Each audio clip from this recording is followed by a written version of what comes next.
What if I told you everything that you're being trained on today about final expense insurance sales and life insurance sales was wrong? Would you believe me?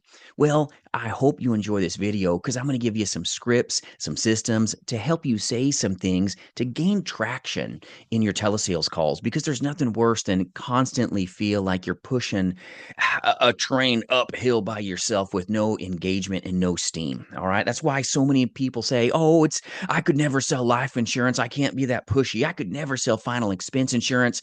I'm just not that guy or gal because I don't like maybe the interaction that I've had with other insurance agents. So I'm going to be very intentional about getting you away from being this pushy insurance agent and helping you prioritize what allows you the opening to be that person that they may or may not need. So dial in, my friends. If you got a pen and paper, we're going to give it to you.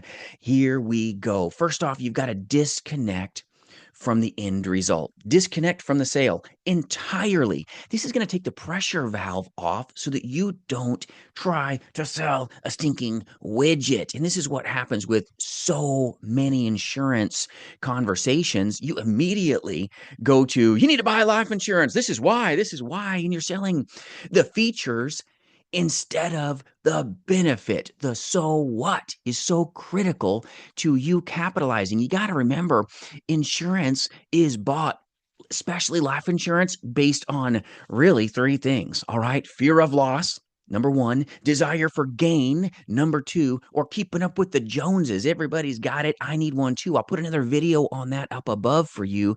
But you've got to understand why someone buys from you. And then we've got to know what to do. And that is really shut up. If you shut up as an insurance agent, you'll probably sell more. Ask questions. Be a good listener. Don't sell a widget unless you want to walk into a wall of rejection. Disconnect from the sale entirely. I want you to just now slow down. Tip number one, slow down. Number two, I want to see if I can be a help to you. Are you against that, Mrs. Johnson? I just want to see if I can be a help to you. Are you against that? Focus on solving the problem and focus on seeing if you can even be a help to her or him. Serving is so important. Everybody wants to be served. I don't care if you're sitting your britches down at a Denny's. You want someone to say, hi, this is Jason. Good to see you. I'll be your server today. What can I do for you? Who doesn't want to be served? Most people do. And most people do insurance sales wrong, which is why they're selling widgets. Hi, I'm here to sell you life insurance. Yeah, you want to take care of your burial, right? This is guaranteed death benefit, guaranteed price, purchase from me. And then they're like, whoa, whoa, man, like chill. All right, I haven't even gotten comfortable with you yet. I don't even know why you're trying to throw this policy at me.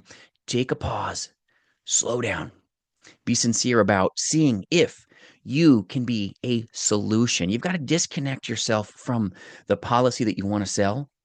Take that pause and see if they even have a problem. They may not have a problem, and they may be a great referral source if you would just interact in a way that's very intentional.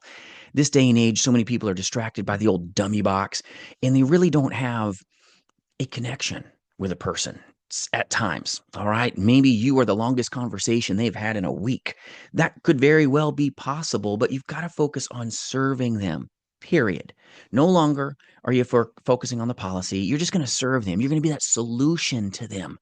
That is everything. You're going to ask them a question. So, who's your current, life insurance policy? Who's your current life insurance policy in place to protect your family right now? And then when they say they've got nothing, well, here's an opportunity that you may be able to engage with that consumer in. Be intentional and focus on their future. So if you don't have a policy, if they say no, so if you don't have a policy, Mrs. Johnson, or a protection plan, what is your family going to do when those bills come during that very bad day? Because it's not going to be a good day for your family. How are they going to get the finances to pay for burial or cremation? Where's that money going to come from? Just have an open-ended question. Where would the money come from? Help them solve their own problems by proceeding in a very normal conversation. This is very important for insurance agents to grasp. We are problem solvers.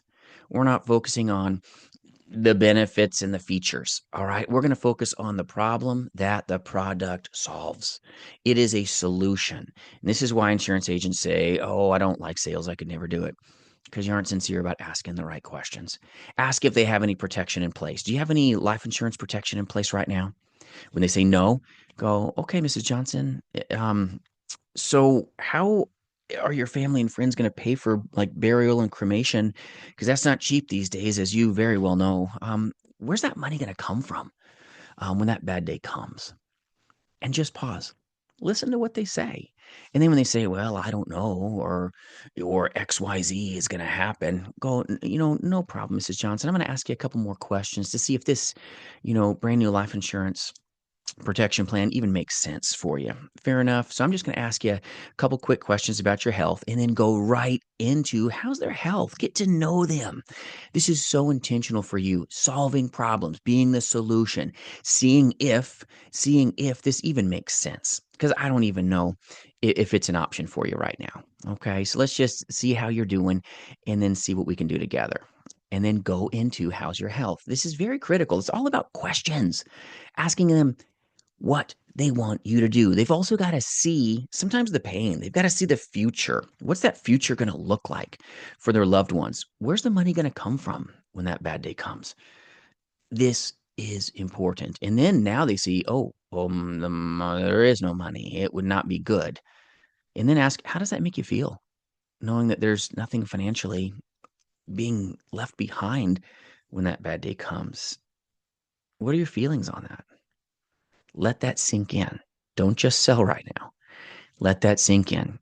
And then, would you be opposed to seeing if there was a solution? And I'm not saying that there is one right now, but would you be opposed to seeing if there's a solution to making sure that financially all that money is left behind so that there's no burden for your loved ones? Would you be against not leaving a burden for your loved ones when that bad day comes?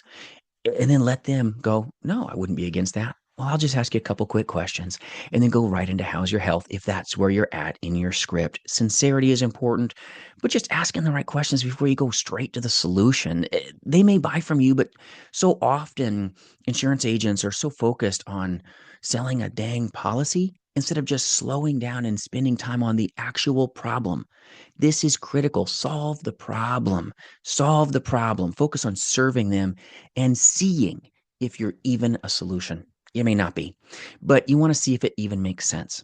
And then another word trail that you really want to focus on when you're in a final expense telesales call is, these are brand new plans, Mrs. Johnson, brand new life insurance plans here in, blankety blank. I'm not even sure if I can help you yet, but let's just see if you have a need. And if you do, great. If not, no harm, no foul. It'll just be a great conversation, I hope. All right, Mrs. Johnson. And then go right into, who's your current life insurance, policy that you have in place? Who's that right now? And then listen, maybe they've got one. And then maybe it's, oh, I got Mutual of Omaha, or maybe I've got American Amicable, great companies, right? Maybe I got Transamerica, phenomenal.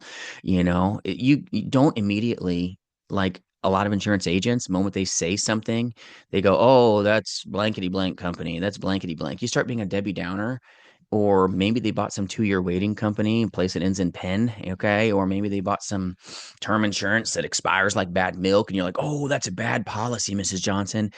And you don't want to go there. You're focusing on the bad instead of focusing on the better. And I'm not saying that certain policies aren't bad for consumers. If they've got a final expense need or a long-term need, they should not be buying term insurance that expires. That's horrible. But you want to focus on them, because if you're immediately like saying you made a bad decision, I'm better, buy from me, they're going to now second guess even doing business with you, because they're like, oh man, I made a bad decision back then, I'll probably make a bad decision again. I probably should do nothing. And they may even say I need to think about it. And when they say I need to think about it, normally that just means you didn't give the consumer enough time to be able to come to the conclusion that there was a problem and a policy was needed to solve that problem. This is everything. Slowing down, my friends, slow down. Be friendly, but be that friendly professional. And if a client made maybe a bad decision, truthfully, you and I as insurance agents, we know that clients sometimes make bad decisions. They've got great health and they buy a product that's got a 2-year wait. Is that a good decision or a bad decision?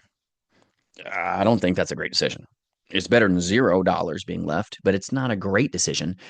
So, my friends, you want to really focus on with a consumer that has a policy that's subpar and you can do maybe surprisingly better. You're not going to immediately go, I'm the best. I'm the best. No, no, we're going to zip it. We're going to slow down. We're going to just sincerely focus on what the client wants us to do for them.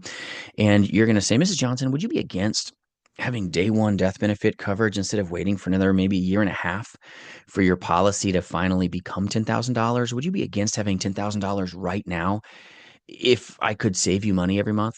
Would you be against that idea? Because what you have is not bad. What you have isn't bad. It'll get the job done eventually, but would you be against having something that made you a little better for you? And then zip it. When she says, or he says, no, I'm not against that, then go right into what you can do for them as a solution. No longer will you be this slimy insurance agent that feels like you're just pushing a widget uphill, all right, by yourself.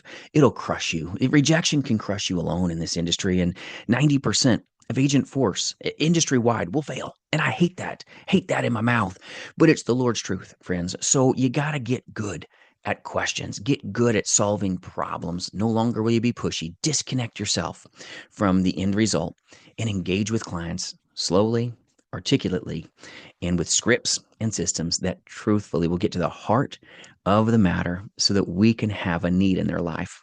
Life insurance sales is all about being needed to solve problems, not about just pushing a product. And we do recruit agents nationally to sell life insurance, Medicare insurance, and annuities face to face and in the telespace. So free resources always for your taking at jasonfinalexpense.com, no matter what work family that you align with, but we'd be glad to partner with you.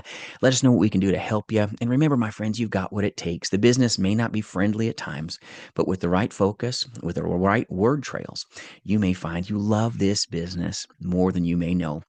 We'll see you soon. And remember, you've got what it takes.